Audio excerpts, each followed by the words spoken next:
प्रामाणिकपणा, त्याबद्दल आपण काय बोलू इच्छितो?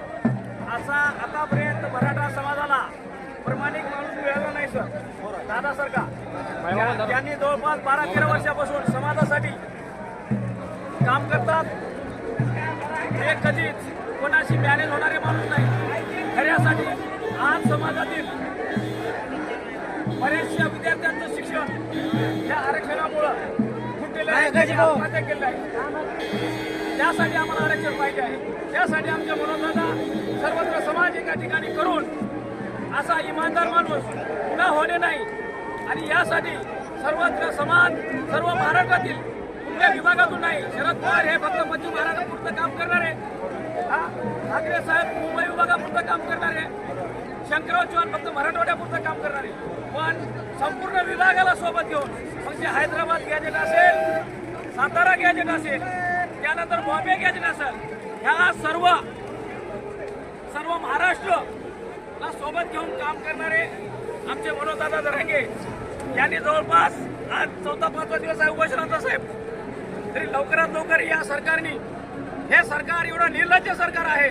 आमच्या मनोजदादाच्या आझाद मैदानाच्या बाजूच्या लाइटिंग यांनी पूर्णतः बंद केलेल्या आहेत. 1-2 ठिकाणच्या चालू आहे सर.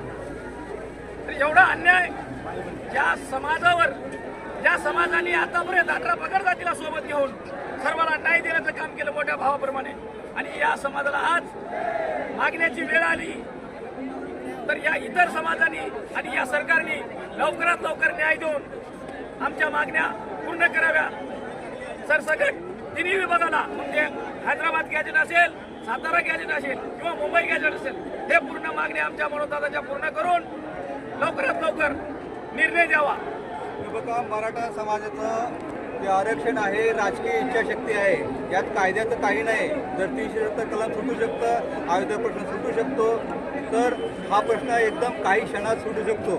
फक्त राजकीय इच्छाशक्ती, ती म्हणजे केंद्रातील नरेंद्र मोदी यांनी छोट्या छोट्या गोष्टीत जर तुम्ही लक्ष घालता तर एवढा समाज आज आझाद मैदानात येतोय, त्याकडे लक्ष घालावं.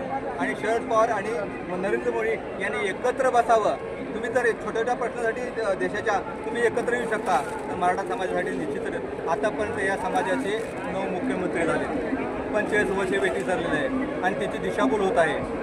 आणि ह्या समाज आता कंटाळलेला आहे आणि ह्याचा फार अंत न पाहता आरक्षण देणं गरजेचं आहे. कारण तर एक ग्रामीण भागात बघायला गेलं तर फक्त 2% मराठा श्रीमंत आहे, 98% मराठा श्रीमंत नाही. बघ, कारण का तर मी 2016ला संत दामाजी कारखान्याचे चेअरमन, संस्थापक चेअरमन, त्यांना मी प्रश्न विचारला होता की मराठा आरक्षणाबद्दल तुम्हाला काय वाटतं.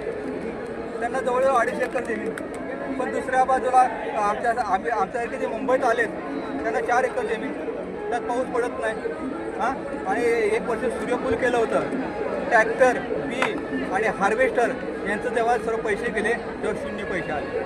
त्यापासून शेती आम्ही मुंबईत नोकरी करतो, पण ह्या मराठा समाजाचं पूर्ण जीवन ह्या शेतात आहे. 1 वर्ष पाऊस पडतो, 1 वर्ष पाऊस नाही पडणार, त्यामुळे तो माणूस कर्जबाजारी होतोय. आणि आज महाराष्ट्रात जर देशात हा पहिला नंबर असला तरी पण हा महाराष्ट्र शेतकऱ्यांच्या आत्महत्येत पहिला क्रमांक आहे. हे विसरता का? आज महाराष्ट्र सर्वाला दगवतोय आणि हा मराठा समाज सीमेवर रक्त सांडतो आणि शेतात घाम गाळतो.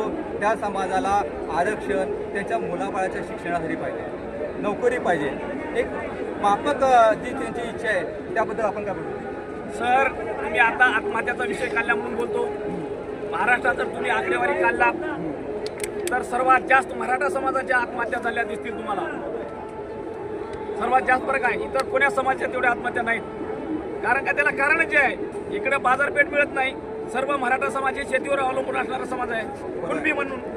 आज दुसरी गोष्ट, हा समाजाकडे 12 बलुदारांना काहीतरी त्याचे उद्योगधंदे आहेत, पण ह्यांचं पूर्ण जीवन शेतीवर अवलंबून आहे. आणि अशा या समाजासाठी एक सरकारची दया, ज्या मराठा समाजाने पत्री सरकार ब्रिटिशांच्या पायात घोड्याची नाळ मारली आणि ज्या समाजातून छत्रपती शिवाजी महाराज येतात त्या समाजावर अन्याय होता कामा नये, त्यांचा संयमाचा अंत बघता कामा नये, हीच इच्छा असेल तुमची. हो सर. हो. जय हिंद. एक मराठा, लाख मराठा, एक मराठा, लाख जिंदाबाद मराठा. छत्रपती शिवाजी महाराज की जय. छत्रपती शिवाजी महाराज की जय. आता एक शेवटचं मी बोलू इच्छितो. जसं 15 ऑगस्ट हा आपल्यासाठी महत्त्वाचा होता, तसा 29 ऑगस्ट सुद्धा महत्त्वाचा आहे. आणि छत्रपती शिवाजीच्या महाराजांच्या स्मारकासाठी जे सरकार इतक्या दिवस ते जागा शोधत होते, ती जागा आपल्याला आझाद मैदानात सापडलेली आहे. आणि मराठाचं आरक्षण तर 100% आपल्याला मिळणारच आहे. पण आता छत्रपती शिवाजी महाराजांचं स्मारकसुद्धा इथं आपल्या आझाद मैदानात व्हावे. कारण का तर देशाला आझाद सुपुत्र, लोकशाही, रयतेचा राजा हा छत्रपती शिवाजी महाराज आहे. हीच मागणी मराठा समाजाकडून आहे. वकील साहेब आहेत. आम्ही या ठिकाणी दिनांक 27 तारखेला मराठा आरक्षणाच्या संबंधीचे काय आंदोलन चालू आहे जरांगे पाटील साहेबांचं, या अनुषंगानं मुंबईमध्ये आम्ही आलेलो आहेत. आणि आपण पाहता अखंड महाराष्ट्रातून, प्रत्येक राज्यातून, प्रत्येक खेड्यागावातून, प्रत्येक जिल्ह्यातून या ठिकाणी मराठा समाजाचा व्यक्ती आहे हा कुटुंबासहित बरेच व्यक्ती या ठिकाणी आलेले. आणि यापूर्वी असं 2 वर्षापूर्वी जे आंदोलन झालं त्यावेळेस महाराष्ट्र सरकारनं मुंबई शहरात येण्यापासून आम्हाला मज्जाव केला होता. परंतु आज 29 तारखेला जे काही आंदोलन या ठिकाणी उभा टाकलेलं उपोषण, त्या निमित्तानं सर्व महाराष्ट्रीयन या ठिकाणी मुंबई शहरामध्ये दाखल झाले.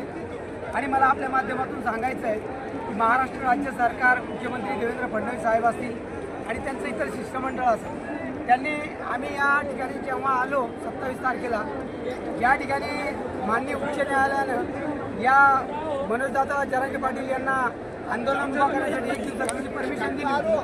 आणि आपण पाहतो ज्या ग्राउंडवर आम्हाला त्या ठिकाणी परमिशन दिली, त्या ग्राउंडची जर आपण आज घडीला जर अवस्था पाहिली तर त्या ठिकाणी बसण्यासारखं आपण ग्राउंड बघू. कोणतीही जागा त्या ठिकाणी उपलब्ध नाही आहे.